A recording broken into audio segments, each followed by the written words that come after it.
Hello again, it's Noob, and I just thought I'd show off a new piece of kit that I got from Mad Bob's Lockpicks, and that is a custom 9 pry bar set. And I've been really wanting this for some time. Let me explain why. I'll just leave that there for 2 secs. Now, back in the day, I was looking for some top of the keyway pry bars, and I was watching a Bosnian Bill review on the Mad Bob set, and I guess that I was really new to locksport. It was 2.5 years ago now, and I just fell in love with them. It was a really positive review. I really liked everything about them. I had some money to burn. I just thought, oh, why not splurge? And that set came with 3 straight pry bars, so in 0.8, 1 and 1.2 mils. It also came with these curved versions, and you'd be surprised how often when I use these, people still ask, did you bend them yourself? Why are they bent? How much, sometimes jokingly, how much tension are you using? But I use these a hell of a lot. I really do. I use them all the time. And these are, I'd say, it's hard to say because I can't quite remember when I bought them, but it's definitely well over 2 years, probably 2.5 years old. And the straight pry bars, let's have a look at the wear on these. These are, I think, 301 stainless, so they're not the most super tough stainless you can get, but you can see that the deformation on the tips on both sides is very, very, very minimal. And this is a lot of use, over 2.5 years of use. You put them together, you can see that there's especially on the 0.8, a little bit of a bend. I could probably bend them back a little bit with some pliers, but I wanted to show you the sort of natural state of play. And I've not felt like I've needed to bend them back, so I haven't. Like I said, very minor deformation after 2.5 years use. So I'm extraordinarily pleased, not only with their build quality and durability, but also how useful these are. And of course, you have the range of thicknesses so that you can choose the right thickness for a lock. So here's a big old casp. I've got the 1.2 mil pry bar. I'd also use the shortest end I can, so that it would have the less flop, and this one won't fit. So I'll just keep going down until I find the one which does. This is the one. Not quite. Oh no, it's snug enough. And actually, I might use that. And that's quite nice snug fit. That's what you want. But you know what? I might actually even go down to the 0.8, and that's actually less snug, but sort of a better angle there. And I'd use these straight pry bars if the lock was in situ or in a vise, and these are really useful. But I do a lot of picking in hand.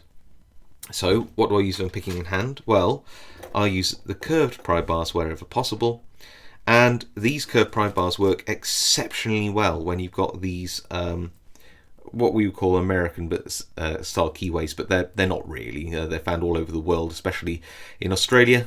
For all you Lockwood fans out there, very similar keyways. So I've got some easy sets, Corbins, U change there. I've got so many of these sort of clones from US lock to Matlock to the classic American lock here, and all of these have that sort of keyway which is wide open at the top, and all you want to do with that is you want to stick in the 1.2 mil pry bar.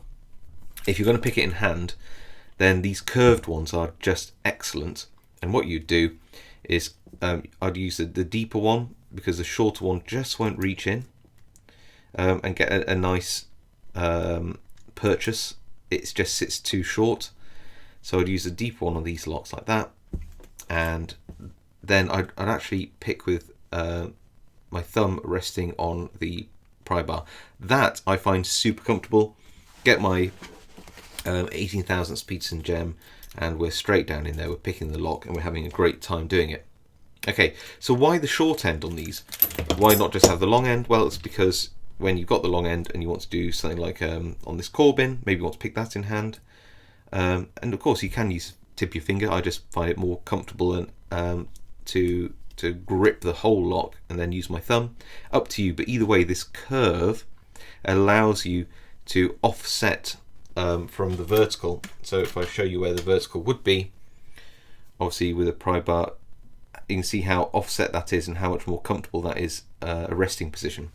So I use these curved pry bars an awful lot because of their really comfortable resting position. Now, this is obviously the long end, and what you find is that you tend to pivot a lot. There's a lot of flop on the I don't know what you want to call it really, but if you got the you know, Y and X axis, you've got a lot of flop on the Z axis. So to get rid of that, you also use the shorter end, and that reduces the sort of allowable travel of the tension tool. But because of the curve, what you end up doing is you end up just having essentially the same vertical position, and that's not very comfortable unless it was in a vise. Useful if you're left-handed though, so that's really useful, but I'm right-handed, so I tend to hold it in my left hand. So how do we get around that? Well, I emailed Mad Bob's and I said, please could I have a custom 9-bar set, and what that does is it gives you the straight bars. So I've got some spare ones of those. Honestly, this is such an essential piece of kit for me. I just can't stand the thought of being without it. So I didn't just want to get. I basically wanted spares in case I damage or lose any. I'd just be so gutted if I lost them. Then I've got 2 types of curve, and they are different. So if I put them like this, they are the same curvature. Put them like that, you'll see what we've got is two-handedness. There, we've got 2 different handedness in these curved pry bars, and that means, of course, that I have. Well, let's get the thick ones out. We'll just have a quick look. So there you go. Now I've got both options. They curve both ways. So if I'm picking, say, this really beautiful powder blue chub, then I might choose to use this one, because when I put the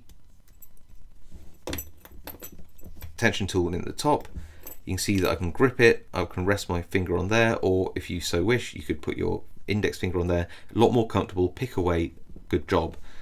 Of course, I can't do it this way up because the lock is too far inside the guard here, so I can't get purchase. What if I therefore want to do the same thing, but on this corbin here? I don't want to use the long end, like I said, so I can actually now put the short end in. There we go. And there we go, really comfortable, and no flop on this Z axis here.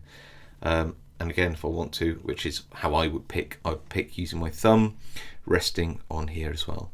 So overall, this kit now gives me the opportunity to have the right level of comfort and positioning in both handednesses by having 6 of these curved pry bars. Now, you know, these curved pry bars just make a whole lot of sense if you pick in hand, and I just love picking in hand. I think it's really, I just think it's the best way to pick a padlock. It just feels sort of more natural, and you don't need to carry a vise around with you. So if you are somebody who picks in hand and you like quality custom tools, I really would recommend getting one of these Mad Bob's kits. I've had mine for so long, and despite it being in perfect working condition, I've still wanted spares because I feel that they're so important to how I pick and what I pick indeed. And how much would this set put you back? Well, I emailed Mad Bob for a quote, and I think with delivery it came to something like £31.50 in the UK. I don't know what that is in dollars, but it's going to be closer to about $40 or so, probably a bit less. And one thing it does come with, of course, is this case, and this is a different colour to the one that my original set came in. But I actually think it's an improvement. I absolutely love this. I would call it sort of almost a midnight blue. Really lovely. And double stitch where it needs to be. a perfect little case for holding all of your pry bars. So yeah, really so excited to have this. You know, they don't sell these direct out of the shop, so you need to contact Mad Bob themselves for a quote if you do want the 9 pry bar set. Otherwise, you know, go and treat yourself to the standard set. Really good. You do have to wait for a while because they're all hand made, hand finished. The case is all hand stitched, so you do have to wait, but the wait is definitely worth it in my opinion. And there you go. So yeah, I hope you enjoyed the video. Hope you enjoyed the mini review of this. Less a review, more of a love letter, I think, actually, because it's one of those essential pieces of kit which I use all the time. If you have one of these, I'd like to know what you think in the comments below. I think other people would like to know what you think as well. So if you have one, do you rate them as highly as I do? Do you use the curved bars, or do you just leave them in the packet? Like me, do you actually have a custom set? I know that I'm not the only one out there who has these. In fact, I know a couple of people who have been there before me. This is certainly not something which is a first for Mad Bob, that's for sure. Alright, I'll see you all next time.